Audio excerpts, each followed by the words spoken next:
Mga kasiken, isang magandang good day po sa ating lahat. Siyempre, panibagong video, panibagong content naman po ang aming babahagi po sa inyo. Ito pa rin yung Ultimate Kasiken, Ken Montesilio po.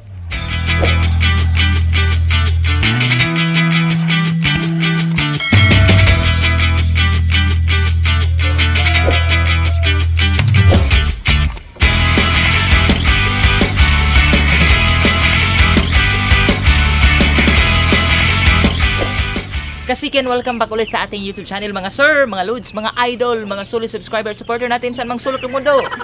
Sana po ay nasa mabuting kalagayan kayo. Sobra po nating positive ngayon. It's indeed a very wonderful day sapagkat meron na po tayong dalawang inahin po na namisa. Though, hindi karamihan po yung mga sisiw nila. But, again, kapag may namisa po is sobrang nakakasaya po natin. At the same time, meron po tayong isang inahin po na kahiwalay po ng kanyang mga sisiw sa kanya sapagkat nag-week old na po ang ating mga sisiw. So maya maya po ay atin po silang tingnan. Syempre ating kumustahin kung gano'n nga ba kaganda tingnan yung mga sisiw. So going back sa ating content ngayon mga kasikan, ang pag-usapan nga po pala natin is medyo sensitibo na naman sapagkat base po sa aming content before patungkol po sa bintahan ng mga basilan, meron pong kakaunting mga nag-react na medyo mahal daw po yung bintahan ko sa basilan. So again, I'm very sorry for that one po sapagkat again, yun po yung pricing ko po. So again, ulitin ko, kung mura man or mahal yung bintahan ng mga breeders, again, let's just respect them po. It's the right po to name their price sapagkat sila po yung nag-aalaga. So kung medyo mahal man, so again, atin lang pong igalang sapagkat it's their decision po kung bakit yun po ang kanilang presyo ng kanilang mga alagang manok. Sa atin pong mga comment section, meron pong ilan na nagko-comment pong magkano nga bang bintahan ko sa mga pure Shamu po ng mga sisiw. At the same time, yung po mga Shamu cruises po with basilan. So ngayon sasagutin natin yan sa atin pong main content na ito. So bago yan, puntahan muna natin ang atin pong namisa po na inahin. So again, sa akin pong na-mention kanina, meron po tayong bagong inahin na namisa. Kapisa pa lang po. So yung mga eggs niya is nagsimula na pong mag-hatch. And then yung isa is inilagay na natin sa kulungan. Ayan po. So yan po ang atin pong Indian Shamu Asil po na may dugo po na Tanaka. So tinatawag nating Tanaka Blue. So nagsimula na po siyang mamisa. But yung kanyang itlog na nilimliman is hindi po niya itlog sapagkat wala pong laman yung mga itlog niya. So ipapakita po namin, ipaalam po namin sa inyo sa amin pong mga next vlog po kung bakit wala pong mga laman yung itlog niya. So ang itlog niya po is mga itlog po ng ating basilan. So nasa 9 pieces at ayan, may mga crack na po dyan. So meron na siyang mga siso. So inilagay na natin doon sa isa po nating inahin na misa. So bali dalawa po silang namisa. So isa lang pong inahin yung padadalhan natin ng siso para po itong inahin na to after to mamisa ay atin na itong mahanda po sa sunod na breeding sapagkat our next project po is mag-produce po tayo ng sarili nating Basilan Blues. So ito po yung i-cross natin kay Basilio para po makapag-produce tayo ng mga Basilan Blues sapagkat sobra pa akong nahumaling sa mga blues na color, off color po, yung mga abuhin na mga kulay. So ngayon, puntahan din natin yung atin pong mga sisiw na week old na kahiwalay lang sa ating inahin. Ayan, kasikin, ito na nga po pala ang ating mga week old. Ayan, sa tingin ko busog na busog sila sapagkat ayan, sobrang liliksi, sobrang lalakas po nila, sobrang sisigla. Okay, so kung napapansin nyo, meron po dyang mga itim sapagkat yung pong inahin natin ay yung pong ating Tanaka Black na inahin. At saka yung ating ginamit lang po na tandang is yung pong Jutako Demeter. Kaya ayan, mix po yung kulay.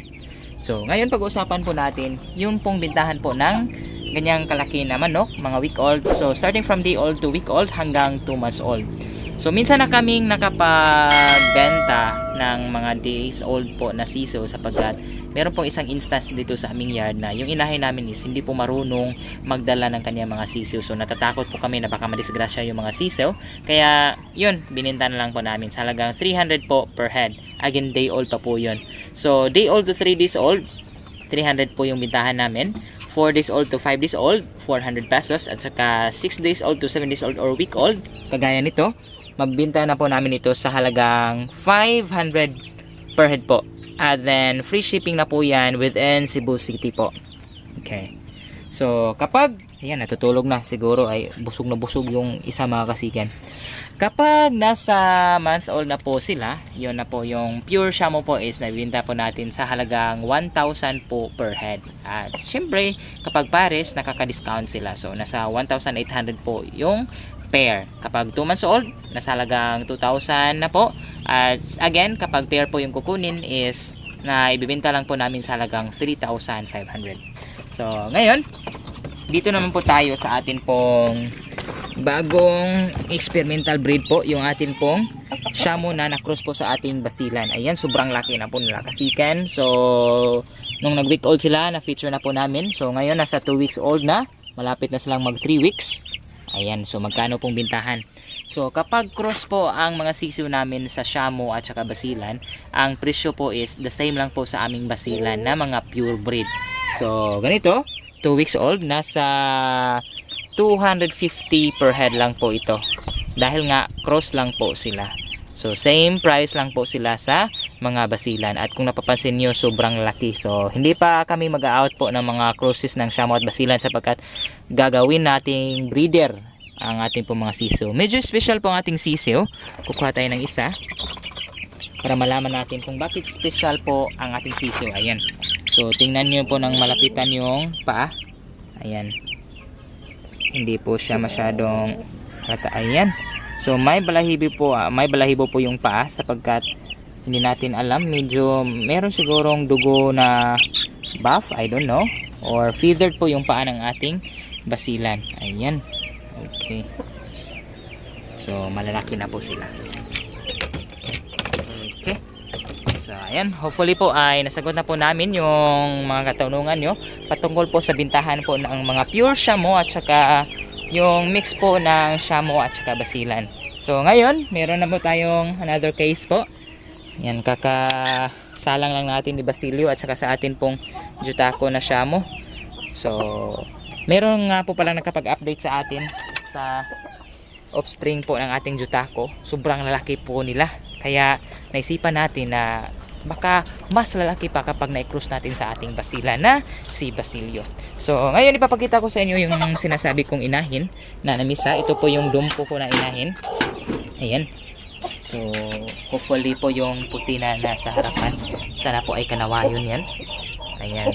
Ang nakaganda po sa inahin na ito is hindi po siya masyadong kumakain dahil mas priority niya yung mapainitan yung mga sisiw. So, mga sisiw niya is nasa loob, hindi lang natin gagalawin para po hindi siya magalit sa atin. But again, pure dumpo po yan. But yung ibang sisiw is sisiw po ng ating basilan. So, nasa loob po. Dahil nga, again, lahat po ng mga mapipisang sisiw doon ay ilalagay natin dyan para yung atin pong blues na inahin ay mahanda na natin para sa susunod na breeding. So, after ni Basilio at saka yung Jutako, yun naman pong ating Shamo Blues ang ating isusunod para po mabilis nating maparaming ating mga Shamo mix with basilan. So, yun po yung ating project.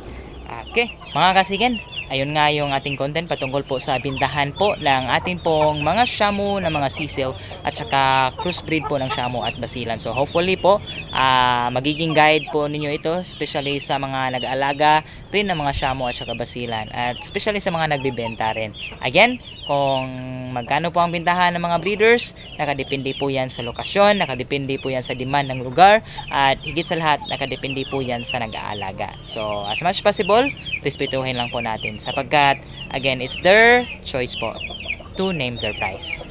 Again, paulit-ulit na po yung sinasabi ko po sa inyo, but then again, respect beggars respect po. So, hopefully, naiintindihan po natin yan lahat. Mga kasiken, maraming salamat po sa patuloy na pagsubaybay at panunood. So, kung bago ka lang napadaan sa ating YouTube channel, please do consider subscribing. At, again, don't forget to hit the notification button po para patuloy po kayong updated sa mga panibago naming i-upload. Again, sa mga solid subscribers, supporter natin sa mga sulok ng mundo, marami pong salamat sa inyo mga sir, mga lods, mga idol, mga kasikin. Sobrang salamat. Very much appreciated, especially po yung mga comment niyo. Sana po ay subaybayan nyo kami palagi sa aming po mga susunod na mga upload. Hanggang dito na po aming content ngayon. See you po when I see you.